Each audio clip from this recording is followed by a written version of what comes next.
जी बिल्कुल, हिन वक़्तु असीं सिंध असेंबलीअ जे ॿाहिरियां मौजूदु आहियूं, जिथे अॼु सेनेट जी जेका चूंड आहे, सिंध में 11 सीटनि ते उहो चूंड वारो अमल जारी आहे। उन्हनि 11 सीटनि मां 7 जेके आहिनि उहे जनरल सीटूं आहिनि। उन सां गॾोगॾु 2 टेक्नोक्रेट ऐं 2 औरतुनि जूं जेके सीटूं आहिनि, उन ते मुक़ाबिलो जारी आहे। अॼु सुबुह 9 वॻे सेनेट चूंड वारो अमल जेको आहे शुरू थियो, जेको हिन वक़्तु जारी आहे। कुझु घड़ियुनि खां पोइ उहो अमल तक़रीबन कुझु घड़ियुनि जे लाइ रोकियो वेंदो, छाकाणि त वक़्फ़ो आहे, जंहिंमें इलेक्शन कमीशन जा जेके नुमाइंदा आहिनि, उहे बि जेके आहिनि हिते मानी वग़ैरह हिते खाईंदा ऐं उन खां पोइ ब्रेक थियण खां पोइ ॿीहर जेको आहे सो वरी उहो अमल शुरू थी वेंदो। हिन वक़्तु असेंबली ॿाहिरां मौजूदु आहियूं। तक़रीबन 100 जे लॻभॻि जेके आहिनि उहे वोट कास्ट थी चुका आहिनि। उन बाक़ी 68 जेके आहिनि वोट उहे कास्ट थींदा। शाम जो 5 वॻे ताईं जेको चूंड जो अमल आहे उहो जारी रहंदो।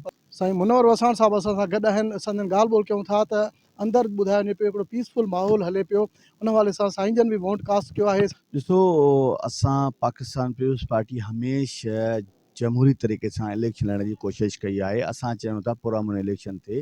हुननि जी हमेशह रही आहे दांधली त चेकिंग न कयो, मोबाइल छो था हलायो खीसे में खणण लाइ। असां इलेक्शन कमीशन खे फ्री हैंड छॾे ॾिनो आहे। जेको तव्हां चयो चेकिंग कयो, मोबाइल पकड़े जेको रखो, हू उन ते एतिराज़ पिया कनि। ऐं इनशाला तव्हां ॾिसंदो त जीत पाकिस्तान पीपुल्स पार्टी जी हूंदी। ऐं जिथे बिलाल भुट्टो जहिड़ा लीडर हुजनि ऐं उहे हमेशह कामयाबी थींदा। बाक़ी अपोज़िशन वारा तव्हां ॾिसो त उन्हनि जी पाण वाई तव्हां ॾिसो त जेके हुननि जा कावड़ियल मेंबर हुआ, जेके हुननि जे करे खटे आया, उहे छो नाराज़ थिया? उहे उनजे करतूतनि जे करे नाराज़ थिया, हुननि जे बिहेवियर जे करे नाराज़ थिया। त हू उन्हनि जा क़ाइदीन, हुननि जा लीडर हुननि सां मिलण बि पसंदि न कंदा। हू था चवनि त असांखे हिन वक़्तु 1 रुपए जो बि कमु न मिलियो आहे।